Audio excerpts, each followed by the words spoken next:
అమలాపురానికి ఒక విశేషం. మీ లలిత జ్యువెలరీ అమలాపురానికి వచ్చేసింది. డిసెంబర్ 16న బ్రహ్మాండమైన ప్రారంభోత్సవం. లలిత జ్యువెలరీ. పులి ఎవరికి ఊరికే రావు.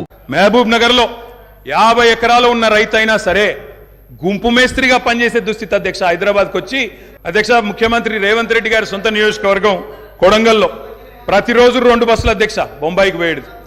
కొడంగల్లో, నారాయణపేటలో, మక్తల్లో ప్రతిరోజులు 2 బస్సులు. అదేవిధంగా అధ్యక్ష ఆ బస్ స్టాండ్కు పోతే ఆ వలసలను చూసి సలసల కాగే కన్నీళ్లను గారుస్తూ ఆ భార్యా పిల్లల ఏడుపులు.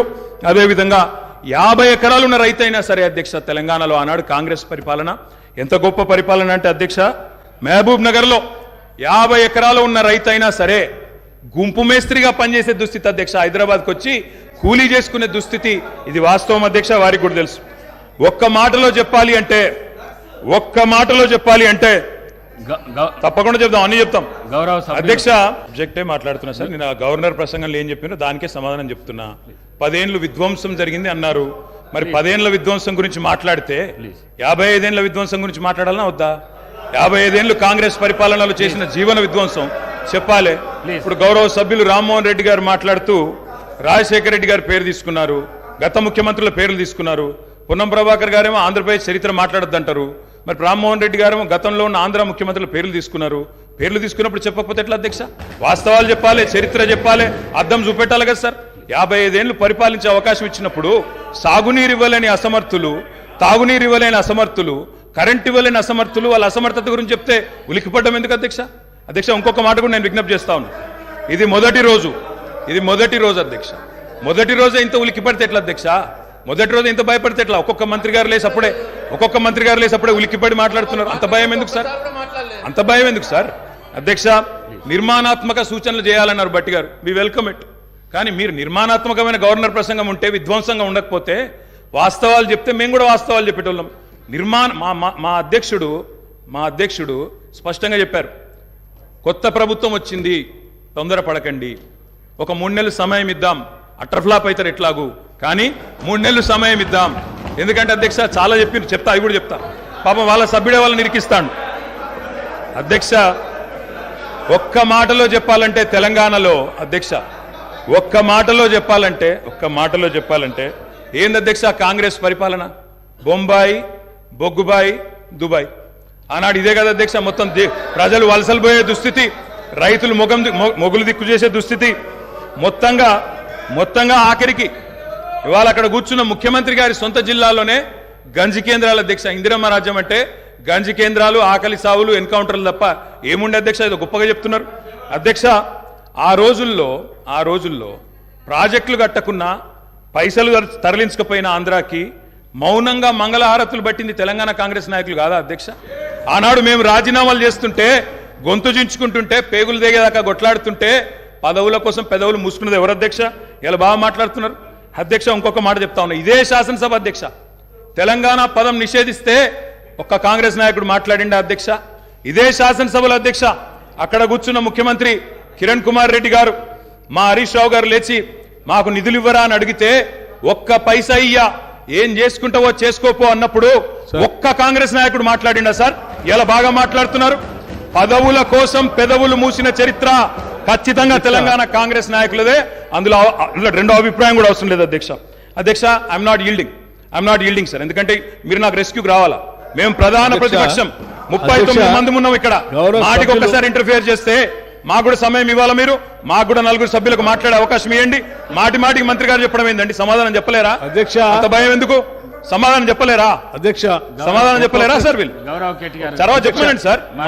వాళ్ళు 64 ఉన్నారు, మేము 39 మంది ఉన్నాం. మేము అచ్చోసిన ఆంబోతుల్లాగా ఉన్నాం.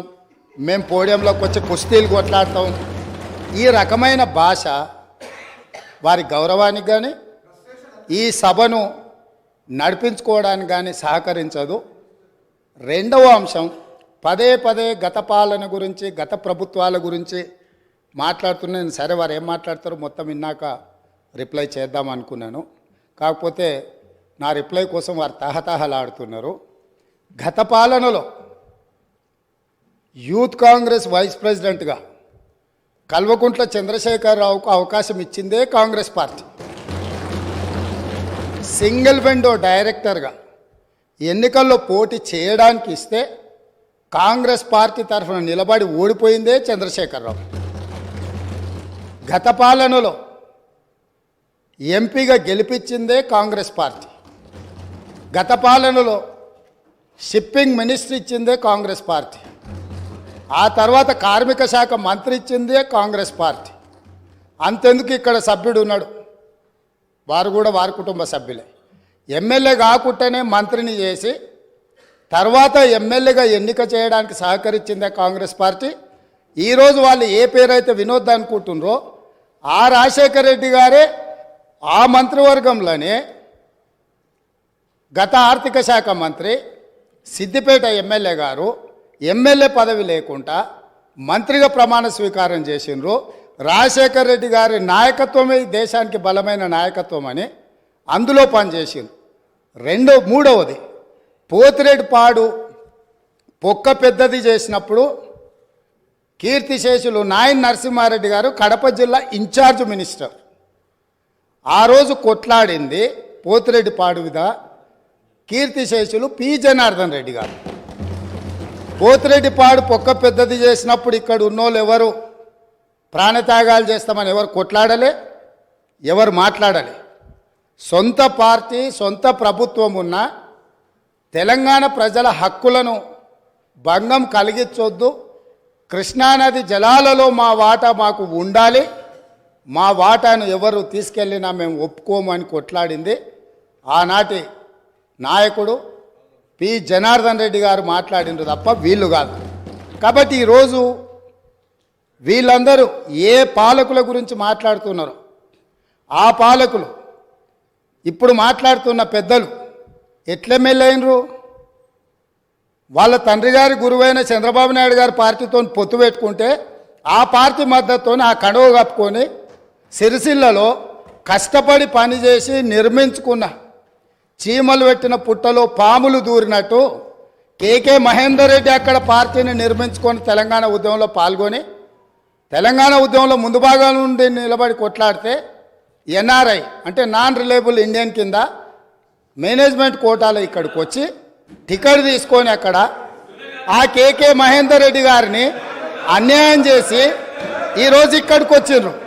కాబట్టి ఈరోజు గతం గురించి అధ్యక్ష ఒకవేళ మా మిత్రులకు వాళ్ళకు అంతగా గతం గురించి చర్చించాలనే ఆలోచన ఉంటే ఒకరోజు మొత్తం తమరు సమయం ఇవ్వండి. తప్పకుండా జూన్ 2, 2014 కంటే ముందు జరిగిన 55 సంవత్సరాల పరిపాలన మీద సంపూర్ణమైన చర్చ ఇక్కడ పెడదాము. ఈరోజు ఇక్కడ జరుగుతున్న